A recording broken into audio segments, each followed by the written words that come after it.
nonprofit, the GreenHome Institute here in Marengo, Illinois. And this is the Illinois Green Alliance Green Built Home Tour. So I'm here with Brandon, who's going to take us through the house and kind of give us a high-level overview of his project. So, cool. Brandon. Thanks, Brett. Appreciate it. Thanks for coming out. Yeah. So this is our first foray into building an entire development. We've done a lot of passive house projects, and even have a living building challenge project in the way. Done a lot of LEED projects, but this is the first time we're kind of bringing it together in a holistic environment and being able to kind of map out an entire development. So it's really exciting.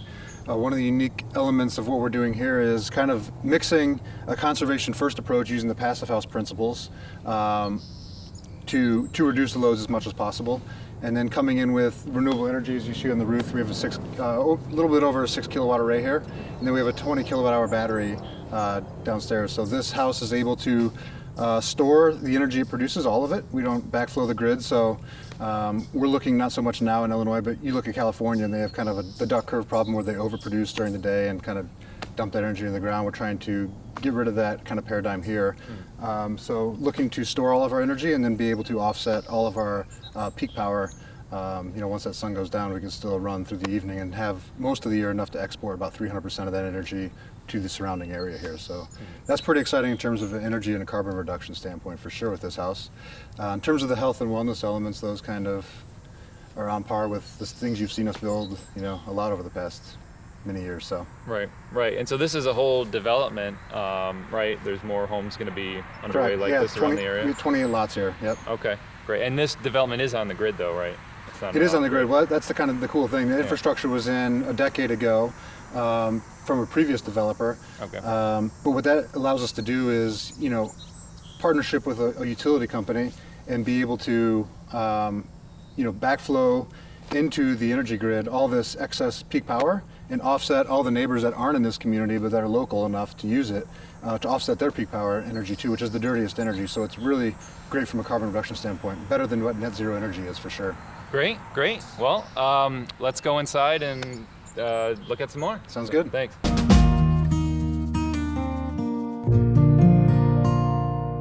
So this house is committed to passive house.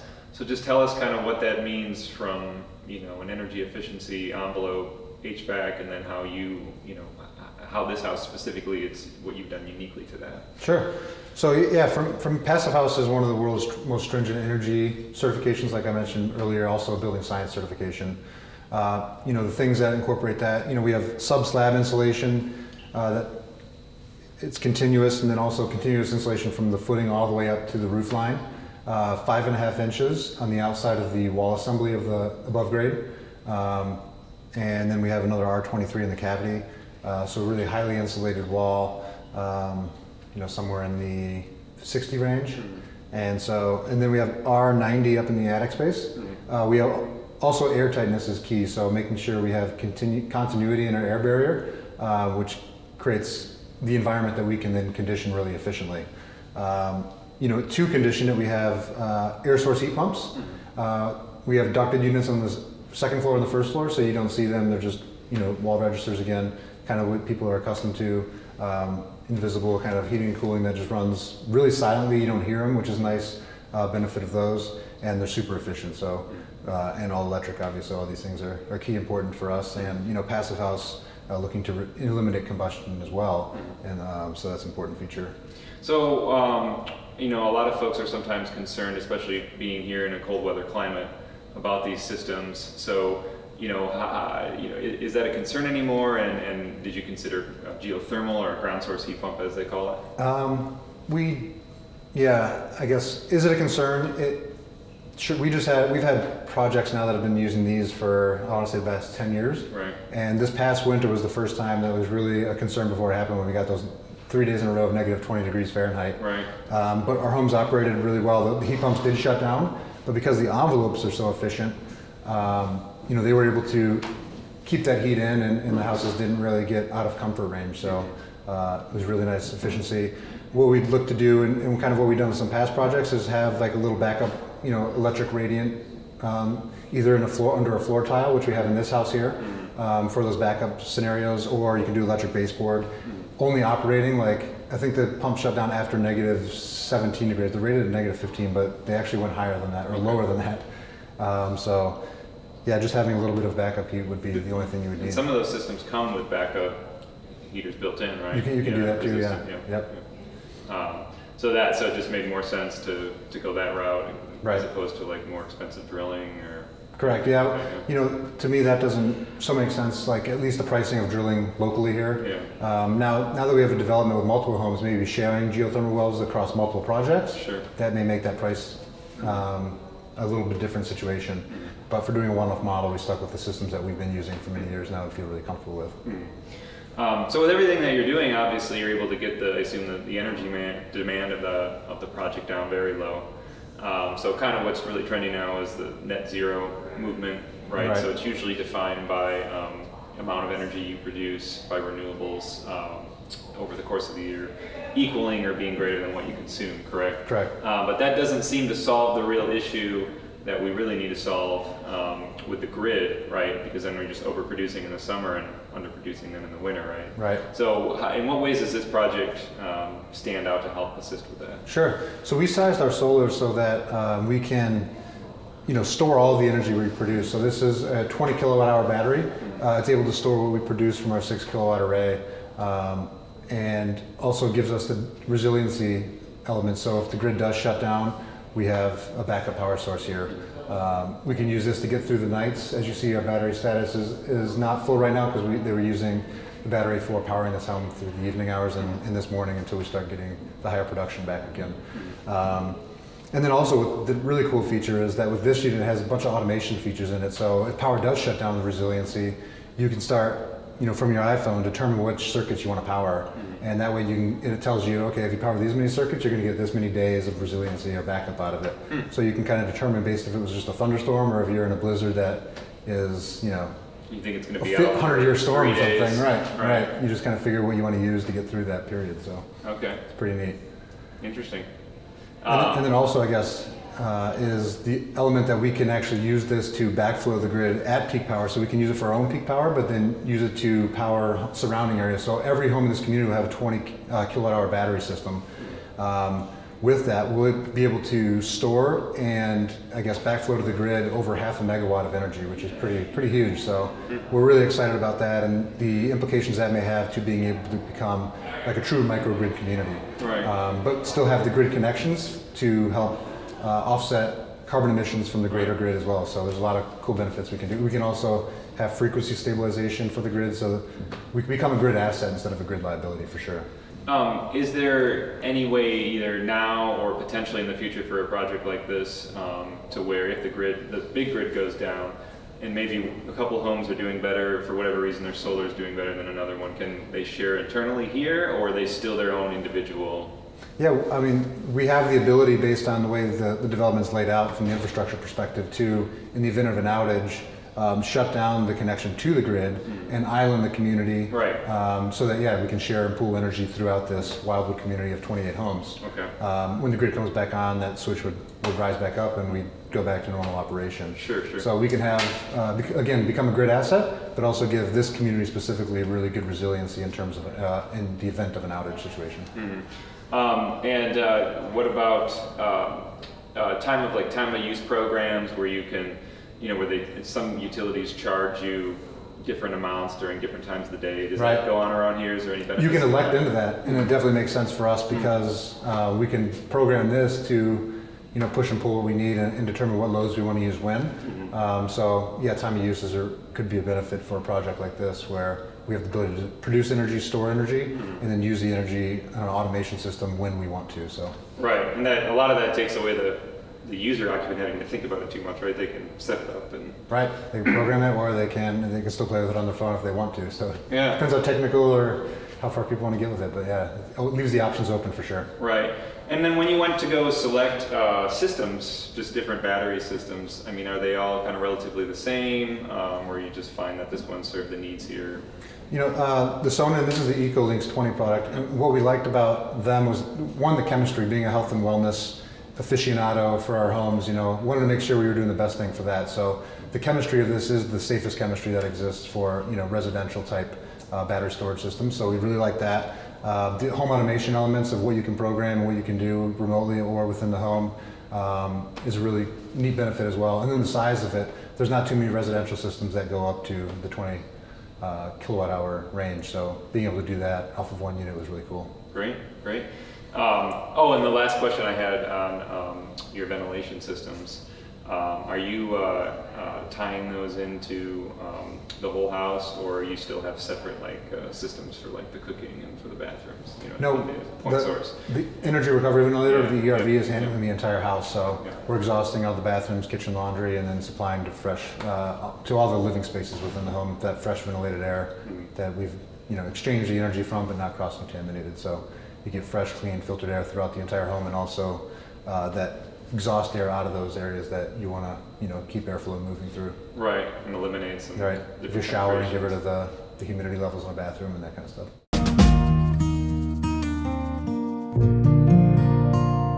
So Brandon, this project, green building project, you're pursuing Passive House, the U.S. Passive House, and that has aspects of indoor air quality from the EPA program, durability, water management. So tell us a little bit more about sort of your strategies you used here for better indoor air quality and a more durable home. Sure. So one of the focus points of all the homes we built for many years now has been indoor air quality. To me, that really starts with specification of proper materials, so vetting materials, looking at the chemical components of those materials, looking for transparency and from the manufacturers and what's it actually in those products. I think that's really important. So we try to specify, first of all, the healthiest products we can find and use those throughout the building. And then it goes into mechanical systems a little bit, like the ERV is a critical component. So we're exhausting air out of the bathrooms, kitchen, laundry, kind of those areas that produce moisture and odors. And then we're able to supply fresh air to all the living spaces, above the beds, everywhere throughout the house, so that everybody has fresh, filtered air throughout the building, which is definitely a key component of, once you have source control, now you deal with the filtration and the fresh air ventilation side of it. So I think those are the two main components that go into what we do from a health perspective. Beyond that, it gets in a little bit to, or actually on the back end of the house, something unique is that we actually bring in third-party labs to test the air quality in this building. So we're testing for 600 different chemicals, the concentrations of those chemicals. We're testing for dust size and quantity of said dust particles, formaldehyde levels, radon, mold spore counts with a reference to outside, making sure all these things are well within the tolerances that we've set, which exceed anything that is set by any of the green building standards or certification metrics. So we like to hold ourselves at a higher level in terms of air quality for sure, as that's my main passion and something that I look to bring to our occupants is an experience like none other, and one that really does positively impact your health. To me, like either building is going to negatively impact your health or positively impact it. There's no neutral, right? So we want to be the positive impact on people's lives. Beyond that, also with health comes a little bit of like biophilic design principles. So how do you connect people to the nature? And this being a development that has so much nature involved with it, and trying to reestablish species and native ecosystems that were here pre-settlement. Being able to connect people in the building to the outdoor element, I think is super important. And this opportunity here with this development, being out in a natural environment like this really helps bring that to another level too. Indoor or the air quality testing, very interesting. I know it's kind of a newer thing that's going on with homes and buildings as far as having people actually look at it, right? It's almost like an energy performance, but now you're kind of looking at your air quality performance post-build, right? Right, correct. Are you, I know there's different ways to do it. Some it's kind of like just this one-time test at the end of construction, or there's sort of these ongoing devices that are monitoring throughout, a certain period. So what are you utilizing to do that? Well, actually both, to me, having the third party post-construction pre-occupancy test is that kind of arm's length. What is the building before it gets furnished? Like what did we build, and testing that. And you can get much more detailed information by doing a lab test than you can like any kind of continuous monitor. That being said, we also do continuous monitoring because you have to be able to inform the occupants of how their lifestyles impact their indoor air quality as well, right? There's so many things you can do to control it yourself as a homeowner, as an occupant of a building. Right. So offering that as add-on piece that goes for the life of the building is important too, I think. What do you use for continuous, and what kind of things are you looking for? We're looking for total VOC count. Yeah. Temperature, humidity obviously is a key component, and then we're actually radon as well. Is this a radon risk area here, or just doing I think it? everywhere's a radon risk area, right? Fair enough. Yeah. Yeah. Good point. So you guys just do that's our radon approach mitigation anyway. no matter what. Right. We always have a passive approach. We always have a junction box next to the pipe just in case people are either sensitive or elevated levels for some reason. Yeah. But what's unique about radon is today it could be fine. Tomorrow with rain or different atmospheric temperatures or pressures, it could elevate. So giving people just a flat out always reading of what's going on, then they can make a better decision if they need to add a component. Okay. Or want us to add a component for them. Are you going to be sharing the results? Are those open data points as far as air quality measures, or kind of internal right now? It's internal right now. Yeah. We use it to improve every single building. We look at that data to improve the next building and see which products maybe deserve a swap out or which ones we're comfortable with. But yeah. You find that you're doing better or less than you thought, or just learning as you do it? We're learning as we do it for sure. Yeah. We're improving on every project. Like I said, we're achieving levels beyond that of any of the green building standards. So it's something I'm super proud of for sure. Great. And who do you recommend to do these kinds of tests? Do you have any recommendations? You can look for industrial hygienists or Indoor Sciences in Chicago does some great stuff too. So so from just like a water management standpoint, I see you're using in durability, metal roofing, obviously a great way to go. Sure. Anything from just the basement or the foundation or any other approaches there that are unique? Yeah, definitely. Like starting at the footing, we have a capillary break on top of our footing before we pour our foundation wall. That way we get no leaking of moisture up that wall. So that's an important durability feature. Mm-hmm. Waterproofing the exterior wall, not damp proofing, which is kind of common here in the Chicago area. Mm-hmm. Lots of exterior foundation foam that continues all the way up to past the roof line or to the roof. So we have that continuous exterior insulation on the outside of the envelope, which is great for energy, but also what a lot of people don't understand is that is a huge durability strategy too. Making sure that we're controlling, dew point. Dew point doesn't happen in our walls, so we're not going to get condensation, any moisture in our wall cavities, which is a great part about the Passive House metric too, is that it's not just an energy certification, but it's a building science certification, and that excites me just as much as the energy side for sure, because we can truly say that we're building homes that last hundreds of years instead of what's become too often the norm in the United States, and like buildings don't even make it past a mortgage without major renovations needed.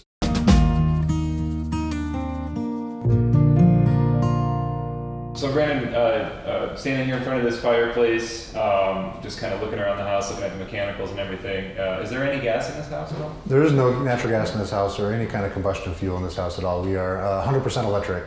For us, that's something that's really important, making sure that we're not using any fracked natural gas energy or anything that we can't offset. So being all electric, we have the capability to offset 100% of that with our solar and battery systems here. So I think that's much better way to go environmentally and sustainability wise. So. Right. And I'm looking at this fireplace, and it still kind of has that look to it, right? It has a heating element, I assume. Right. You want that still. Yeah. All electric to it. And then what about cooking? I know sometimes people love cooking with their gas ranges. So how does that play into this project? So instead of doing gas range for the cooking, we have induction cooktop.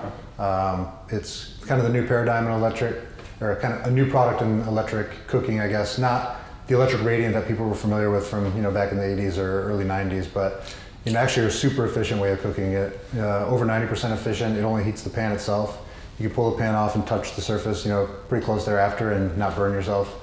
And you can control it. It's all digital, right? So every time you press the setting to a certain point, it goes back to that, and you can have the same meal every time. Versus like gas is kind of depends with the oxygen and CO2 levels in the air. There's a lot of variables to that, right? So being that you can get the same performance every time, that's why a lot of top chefs and even Michelin chefs are switching over to induction from gas. Okay. Now it is a cooler kitchen, but they get more control and they can give better instructions to their down the line chefs to get the same product every time.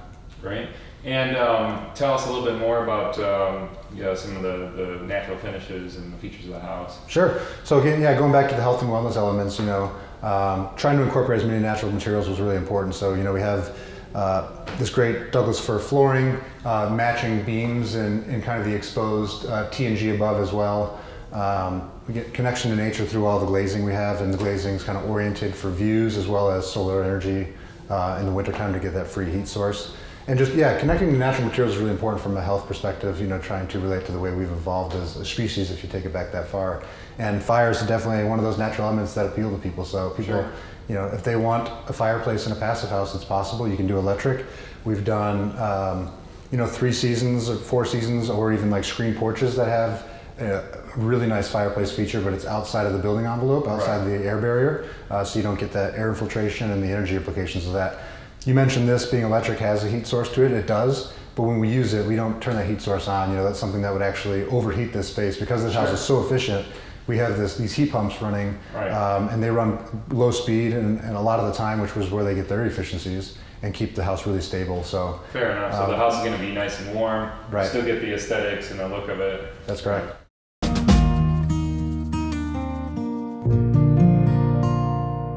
So, Brandon, this is the first house of many on this development. Can you tell us a little bit more about what approach you're going to be taking to building the rest of the homes here? Sure. So one of the unique elements, we talked about some of the performance things, which are pretty cutting edge and at one of the higher levels of sustainability for sure, but also looking at the construction typologies and how do we build things, not only now, but looking into the future, what is the best way to build buildings? And I've learned through many years of building in the field that is building in a controlled environment. So we are committing to doing this whole development, 27 future projects, as modular or prefabricated buildings. So we want to be able to build these buildings, either panelized wall assemblies that we can bring to site and put together real quickly, or full volumetric modular boxes that can be pieced together, stitched together really quickly. And anywhere on the modular side, we could finish a project within a month with on-site work and a couple months in the factory. So much faster development and being able to build and produce those homes. So what may take us a year to have built, site built or stick built type approach, we can now do in less than 6 months, but even shorter than that with, taking the volumetric modular approach for sure. Sure. So are there any cost or environmental benefits to doing this, or trade-offs, or? For sure. I mean, the time and intensity it takes to produce a building, the heating or cooling of a building during construction, those kind of costs come away because you're doing it so quickly. More waste diversion in the factory. Definitely a ton more. We can reuse everything in the factory. Factory is able to reduce, eliminate, and divert pretty much all the waste streams that we have. There's still a little bit, but we're looking for avenues to really eliminating that too. So. Do you know where, or are you still trying to figure out where you're going to be sourcing this, or what factory you'd be working with? So I'm the Chief Innovation Officer for a modular company out of California called DeVel. Okay. And so that's the first facility is in California, but looking to scale that company across the country. So that company is partnered with this development to provide those modular components. So they'll be providing it for other developments across the country, right? Yeah, definitely. Great. Definitely. Looking forward to learn more. Thanks.